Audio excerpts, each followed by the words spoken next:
السلام علیکم ورحمۃ اللہ وبرکاتہ۔ بسم اللہ الرحمن الرحیم۔ اللہم صلی علی سیدنا و مولانا محمد وبارک وسلم۔ اسلام کا مسلمہ اصول ہے کہ ایمان و اعمال دونوں الگ الگ چیزیں ہیں۔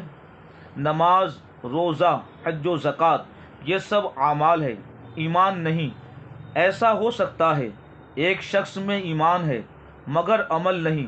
مثلا آج دنیا میں ہزاروں بے نمازی اور لاکھوں بے روزدار ہیں جو اپنی سستی و کاہلی کی وجہ سے ان کے پابند نہیں، حالانکہ وہ مسلمان ہیں۔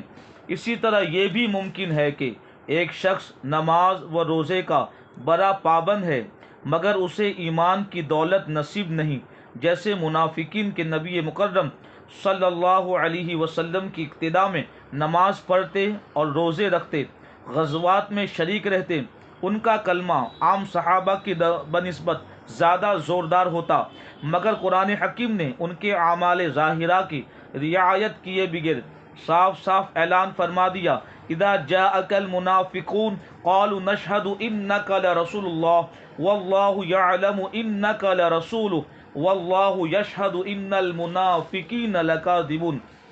اے محبوب، یہ منافقین جب آپ کے پاس آتے ہیں تو کہتے ہیں ہم گواہی دیتے ہیں کہ بے شک آپ ضرور اللہ کے رسول ہیں، اور اللہ جانتا ہے کہ بے شک آپ اللہ کے رسول ہیں، اور اللہ گواہی دیتا ہے کہ بے شک منافقین اپنے کلمہ پڑھنے میں جھوٹے ہیں، کیونکہ اپنے کلمہ پڑھنے میں جیسی محبت کا اظہار کرتے ہیں وہ محبت ان کے دل میں نہیں ہے۔ ظاہری طور پر اللہ و رسول جل جلالہ و صلی اللہ علیہ وسلم کے نام پر مرتے ہیں، مگر اپنے دل میں اللہ و رسول سے بغض و عناد رکھتے ہیں اور اس کا اظہار اپنی محفل خاص میں کرتے ہیں۔ چنانچہ کسی غزوے کی واپسی پر اپنی دلی قدورت کا اظہار ان لفظوں میں کر گئے تھے۔ قرآن نے جس کی ترجمانی ان لفظوں میں یوں کی، لَيُخْرِجَنَّ الْأَعَزُّ مِنْهَا الْأَذَلَّ، یعنی ہم میں کا معزز ذلیل کو مدینے میں پہنچ کر نکال دے گا معاذ اللہ۔ ان نادانوں نے منافقین نبی اکرم صلی اللہ علیہ وسلم اور ان کے نام پر مر مٹنے والوں کو معاذ اللہ ذلیل کہا۔ خدائے وحدہ لا شریک نے ان کا نام ہمیشہ کے لیے اسلامی معاشرے سے نکال دیا اور ان کے ان منافقانہ طرز عمل پر ہمیشہ کے لیے کفر کی مہر ثبت فرما کر اعلان فرما دیا، وَلَا تُصَلِّ عَلَىٰ أَحَدٍ مِّنْهُمْ مَاتَ أَبَدًا وَلَا تَقُمْ عَلَىٰ قَبْرِهِ، یعنی ان منافقین میں سے کوئی مر جائے تو نہ ان کی نماز پڑھو نہ ان کی قبر پر کھڑے ہو، کیونکہ انہوں نے اللہ و رسول کے ساتھ کفر کیا۔ اتنی سی تمہید کے بعد اب علماء دیوبند کا حال معلوم کیجیے اور انصاف و دیانت کی کسوٹی پر پرکھ کر دیکھیے کہ ان کا وہی کردار رہا ہے یا نہیں جو عبداللہ ابن ابی اور دیگر منافقین مدینہ کا رہا۔ اگر وہی کردار رہا تو ایمان و محبت رسول کا تقاضا ہے کہ جس طرح شمع نبوت کے پروانے صحابہ کرام نے ان کو اپنی سوسائٹی سے نکال باہر کیا تھا، آپ بھی سنت صحابہ پر عمل کیجیے، اور انصاف کی نگاہ میں شخصیت نہیں دیکھی جاتی، قانون پر ثابت قدمی دیکھی جاتی ہے۔ مولوی اشرف علی تھانوی جو دیوبندی جماعت کی حکیم الامت ہے، موصوف نے اپنی کتاب حفظ الایمان کے صفحات پر زید کے سوال کے جواب دیتے ہوئے اللہ تعالیٰ کے رسول صلی اللہ علیہ وسلم کے علم پاک کو بچوں، پاگلوں اور جانوروں سے تشبیہ دے کر اپنے کفر کو لازم کر لیا۔ کتاب کی اصل عبارت آپ ملاحظہ کیجیے، آپ کی ذات مقدسہ پر علم غیب کا حکم کیا جانا اگر بقول زید صحیح ہے تو دریافت طلب امر یہ ہے کہ اس غیب سے کل غیب مراد ہے یا بعض؟ اگر بعض علوم غیبیہ مراد ہے تو اس میں حضور ہی کی کیا تخصیص؟ ایسا علم غیب تو زید و عمر یعنی ہر عامی انسان، بلکہ ہر صبی، بچہ اور مجنون، پاگل، بلکہ جمیع حیوانات و بہائم کو بھی حاصل ہے۔ یہی وہ ناپاک عبارت ہے جس نے قیامت تک کے مسلمانوں کے دل تڑپا کر رکھ دیا۔ واضح رہے کہ حفظ الایمان 1319 ہجری میں چھپی اور 1320 ہجری میں اعلیٰ حضرت امام اہل سنت فاضل بریلوی رضی اللہ تعالیٰ عنہ کے سامنے آئی۔ اعلیٰ حضرت نے اسی سال اشرف علی تھانوی سے خط و کتابت کیا اور ہر ممکن کوشش کی کہ کسی طرح مولوی اشرف علی تھانوی اپنے اس کفری کلمے سے توبہ کر لے اور اتنی سی عبارت کو کتاب سے نکال دے جو اللہ و رسول کی شان اقدس میں توہین آمیز ہے، تاکہ قیامت تک کے لیے امت محمدیہ صلی اللہ تعالی علیہ وسلم سے اختلاف کا دروازہ بند ہو جائے، بجائے اس کے کہ موصوف توبہ کر لیتے اور اتنی سی عبارت کو کتاب سے نکال کر مسلمانوں کو اختلاف سے بچا دیتے۔ اپنی اس غلط تحریر کو صحیح ثابت کرنے کے لیے طرح طرح کی تعویلیں شروع کر دی۔ جب اعلیٰ حضرت امام اہل سنت ان کی توبہ سے نا امید ہو گئے، مایوس ہو گئے، تو 1322 ہجری میں مکہ معظمہ اور مدینہ منورہ جا کر اس ناپاک عبارت کو عربی زبان میں علماء حرمین شریفین مکہ مدینہ نز بلاد اسلامیہ کے بہت سارے ممتاز علماء کے سامنے رکھی، اور ان علماء حرمین طیبین نز بلاد اسلامیہ کے ممتاز علماء نے متفقہ طور پر اس عبارت کو کفریہ عبارت اور لکھنے والے مولوی اشرف علی پر کفر کا فتویٰ دیا۔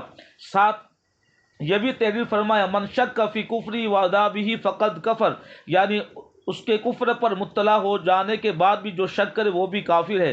علماء حرمین طیبین کا فتویٰ کتابی شکل بنام حسام الحرمین 1323 ہجری میں چھپ کر منظر عام پر آ گیا۔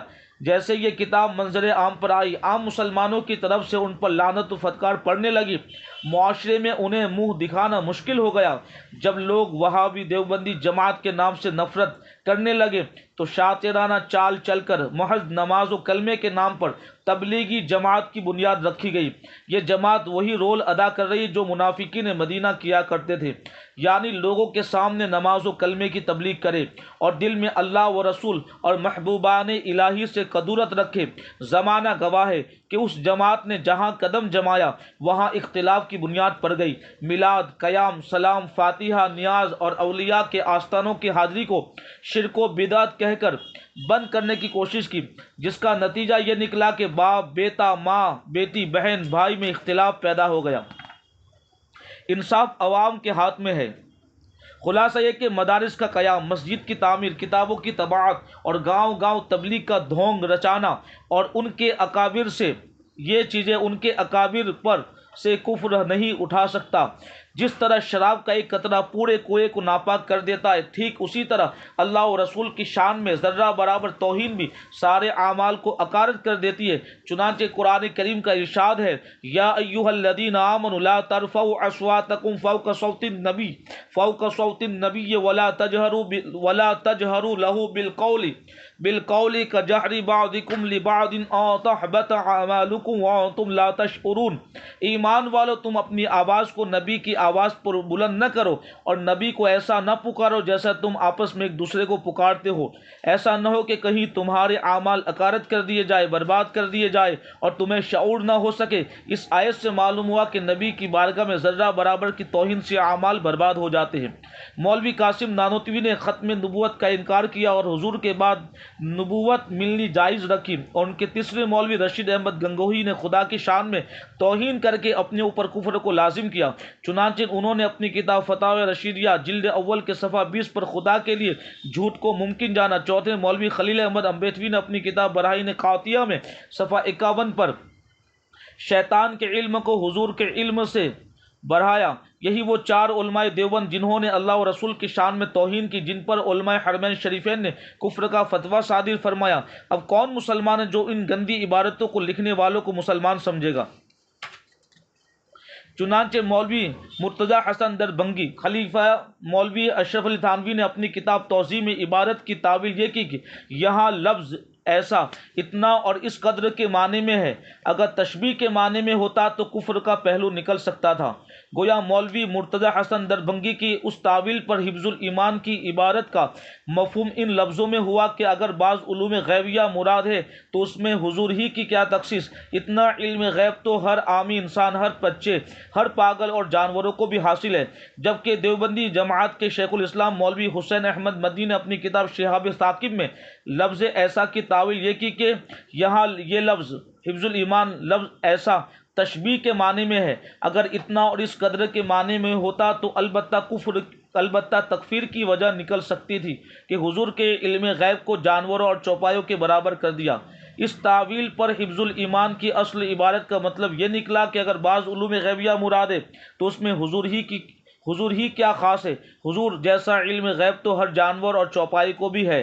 دیکھیے بیجا تعویل کا انجام جو بات دو لفظوں یعنی توبہ و استغفار سے حل ہو سکتی تھی، ایک لغزش قلم نے مسائل کو کس قدر الجھا کر رکھ دیا۔ اگر مولوی اشرف علی کے دونوں وکیلوں کی تحریر کا تجزیہ کیا جائے تو دونوں میں سے ہر ایک کے فتوے سے ایک دوسرے کافر ٹھہرتے ہیں۔